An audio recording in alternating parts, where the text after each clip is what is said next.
جس نے گناہ چھوڑنا ہے نا، قرآن نے ایک بڑا شاندار اصول دے دیا، ان الحسنات یذہبن السیئات، نیکیاں خود گناہوں کو مٹا دیتی ہیں، گناہوں کو ختم کر دیتی ہیں۔ اب ایک شخص کا بیہیویئر یہ ہے کہ وہ کہتا ہے کہ میں نہیں چھوڑ سکتا، اگر وہ نہیں چھوڑ سکتا تو اس نے کوشش کیا کی ہے، کتنی اس نے اللہ تعالیٰ کے سامنے گڑ گڑا کے دعائیں کی ہیں کہ یا اللہ یہ میں چھوڑنا چاہتا ہوں، مجھے چھڑوا دے، کتنی اس نے نمازیں پڑھی، کتنے اس نے نوافل پڑھے ہیں، کتنی اس نے قرآن پڑھا ہے، کتنا وہ بد نظری سے بچنے کی کوشش کی ہے، کتنا اس نے کیا ہے کہ اس کے بعد وہ کہے کہ میں چھوڑ نہیں سکتا۔ اس نے اگر ایک بھی نیکی کی ہو، یہ ممکن نہیں ہے۔ دیکھیں دو چیزیں، ایک ہے نیکی اور پھر نیکی کا رویہ، دوسری چیز ہے برائی اور برائی کا رویہ۔ نیکی کی طرف چڑھائی ہے، برائی کی طرف اترائی ہے۔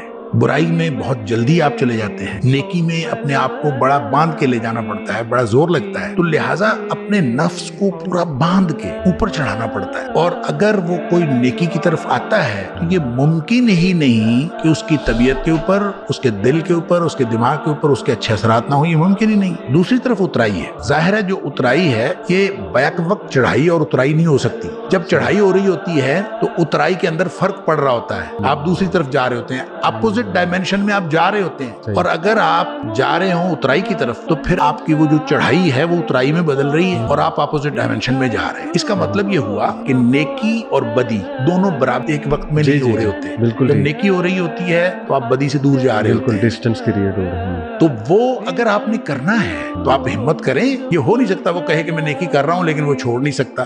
نیکی کرے گا وہ